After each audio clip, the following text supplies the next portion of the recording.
On this Sunday morning, there's so much I want to say to you. I miss your presence here this morning.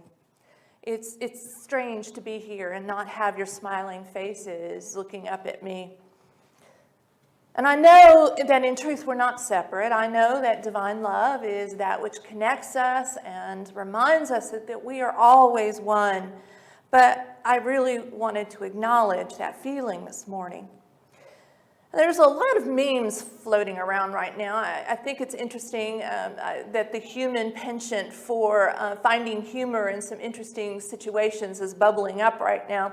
And I think one of my favorite ones floating around is, if you're going to church via live stream this morning, that you can wear your PJs, that you can drink as much coffee as you want.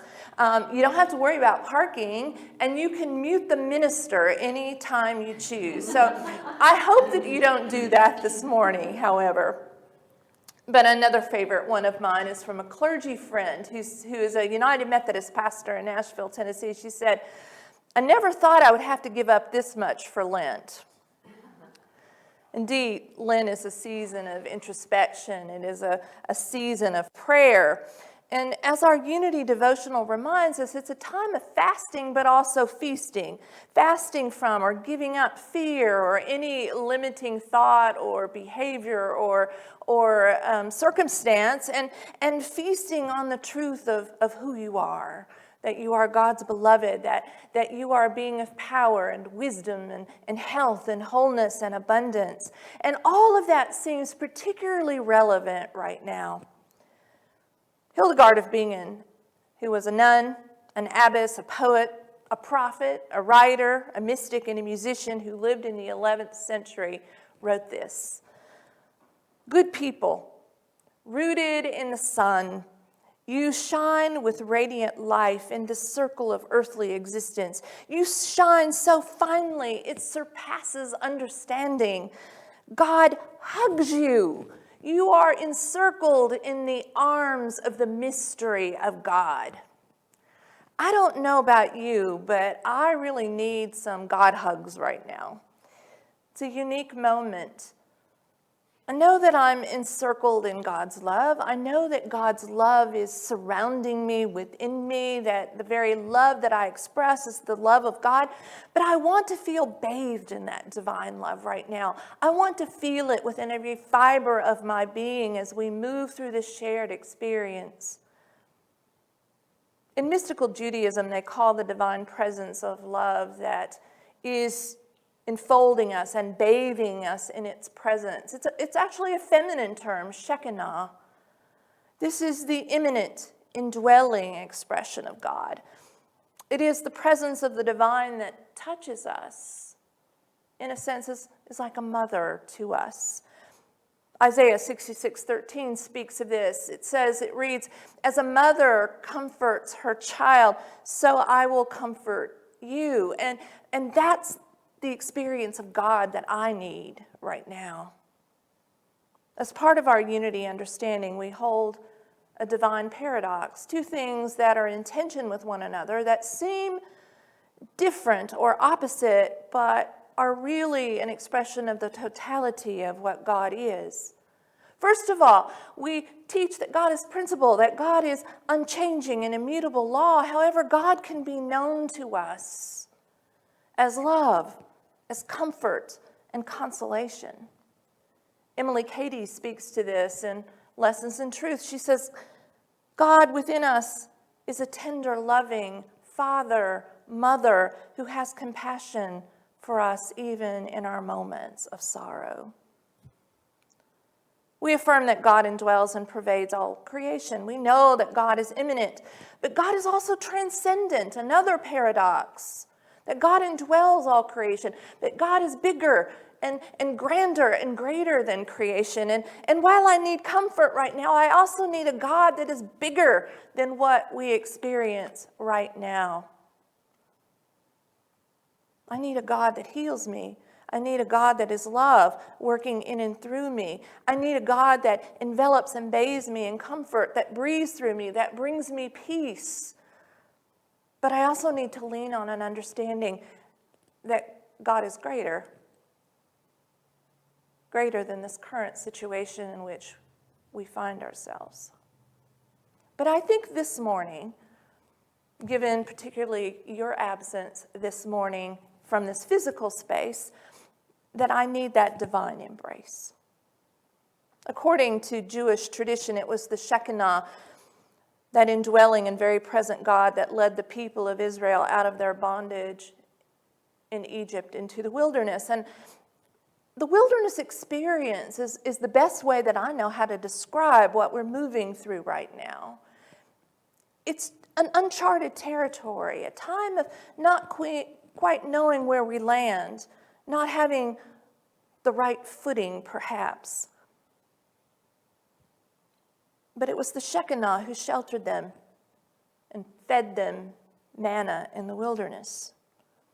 Psalm 61 speaks of this, an assurance of God's protection and presence and love and embrace. Let me abide in your tent forever. Let me find refuge under the shelter of your wings. And so as God's beloved child, you are tenderly loved and supported. You are sheltered in the embrace of God's love. And right now we need that little extra measure of God's love. We also need it in our relationships with one another. Our physical distancing and isolation is in itself an act of love. And please note I'm using the term physical distancing instead of social distancing. To me, the idea of social distance means that we wall ourselves off from one another. That not only physically, but in consciousness as well. The social fabric then is frayed a little bit. Physical distancing is important right now, but we can still render small kindnesses to one another even as we are separated by space. The words of the poet William Wordsworth ring true. The little unremembered acts of kindness and love are the best parts of a person's life. And so we can give meaning, we can give purpose to this experience. We find ourselves in this moment through those everyday acts of kindness that will lift up the consciousness of humanity into the light of love. Now, we may need to get creative about this with our physical distancing in place. Send an email or call someone. Make someone laugh or smile. If you are able, do the grocery shopping for an older friend. And most importantly, pray. Prayer keeps us connected. Prayer is the language of our hearts, and our hearts are connected as we pray with one another. Create your own personal prayer list and pray. Pray for those who are on the front lines, our health workers, doctors, nurses. Pray for mental health professionals who are guiding anxious people through this very interesting time. Pray for researchers and biologists and all those who are searching for an answer right now. Pray for the health and wholeness of all of us. And pray for yourself that health and life and wholeness is quickened within every fiber of your being. Pray for your pastor and clergy friends who are learning new skills like live streaming and Facebook Live and all these interesting online venues that we are beginning to access and learn how to use. Pray for us as we make decisions for our congregations. Pray. The love of God expressing through each of us is the power that will heal our lives, and it is the power of love that will heal our world right now. Of that, I'm certain. I'm reminded of something that Emmett Fox wrote. There is no difficulty that enough love will not heal. There is no disease that enough love will not heal. There is no door that enough love will not open. There's no gulf that enough love will not bridge. There's no wall that enough love will not throw down. So, physical and social distancing doesn't mean alienation. If we become alienated from one another, I think that is a sure sign that we feel alienated from God. But in truth, we can never be separated from the love of God. As I shared with you last week, I shared with you in the meditation this morning, an old, wonderful, silent unity, denial and affirmation all wrapped up in one. There is nothing I have done. There is nothing I can do. There is nothing that I will ever do that can separate me from the love of God. And even this situation in which we find ourselves in this season of life can separate us from the love of God, nor can it separate us in truth from one another. And even though space divides us, as we wisely practice physical distancing, we can never truly be distant in spirit because God's love embraces and enfolds us all and reminds us that we are ever one. I'm also reminded of the life and ministry of Jesus this morning, who loved fully and freely, but who also practiced physical distancing from time to time as he pulled away to heal and to rest, which is what we are being asked to do right now. The theologian John Shelby Spong writes this. He says, the experience of Jesus was an experience of love. This love was a powerful, life-affirming reality. It was a love that broke every human barrier. Jesus lived the love of God. And this love was and is wasteful love, embracing love, inclusive love, that love of God that has one purpose, which is to invite us to be and to love as Jesus loved. When I first heard the challenge by John Shelby Spong to love wastefully, I thought that was a rather odd choice of words. But I have come to understand that what that means is to love extravagantly with no thought of anything in return. And that's the moment in which we find ourselves at this moment. A moment in which we have an opportunity to love for the sake of loving alone. That is what Jesus modeled for us. And Jesus' love broke down walls of separation. And certainly we are experiencing that at this moment, a different kind perhaps. But Jesus invites us to love one another. And that is what we are being called to do. And the truth of it is this, that love heals. And so we were asked to love extravagantly, to find new and creative ways to share our spirit and our love for one another. Right now, the wall between us is simply physical distance, and that will fall away in its own time. But we can still love. We can love one another. We can love our neighbor.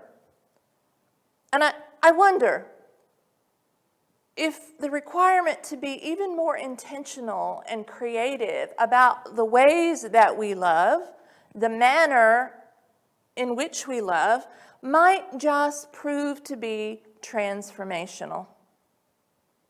And remember, Hildegard, good people, rooted in the sun, you shine with radiant light in this circle of earthly existence. You shine so finely, it surpasses understanding. So even now, especially now, we need to let our light shine in the world. I love the musical Hamilton. There's a song with this line that asks a question: who will tell your story? And how the story of this moment in human history is written, and it will be written, has much to do with how well we love one another. When this season ends, how will it be remembered? I hope it is remembered for the ways that we loved one another. You know, every week we affirm at the beginning of the service, there's only one presence and one power active in my life and in the universe, God the good, omnipotent. And omnipotent means all-powerful. But what does that really mean? That there's only one presence and one power in the universe, God the good. The phrase used in Spanish to convey the question, what does it mean, is ¿qué quiere decir?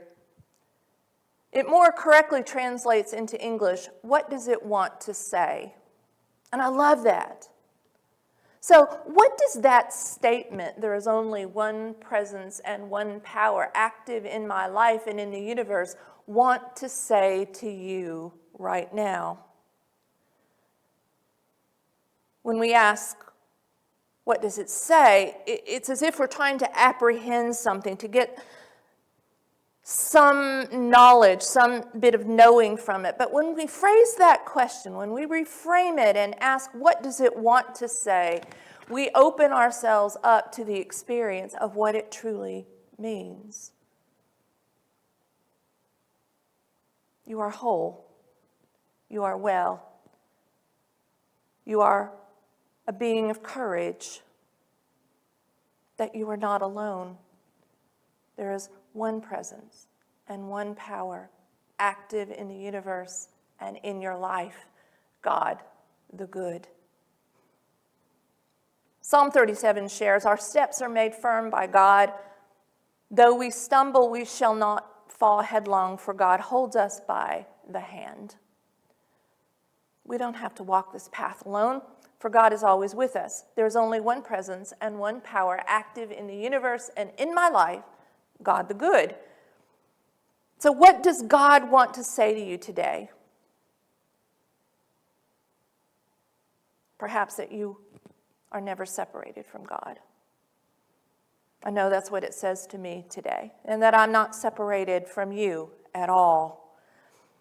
Even as I look up at the heavens and see the wonders of the stars in the night sky, I can know that that same power that holds the stars and planets in their orbits is here within me and here within this situation. There is only one presence and one power active in the universe and in my life. And it is only this presence and this power that can quicken courage and strength within me during this time. And while God is power, God is also love. Divine, healing, unifying love that connects us all and that hugs us when we need it. Good people, rooted in the sun, you shine with radiant light in this circle of earthly existence. You shine so finely, it surpasses understanding. God hugs you.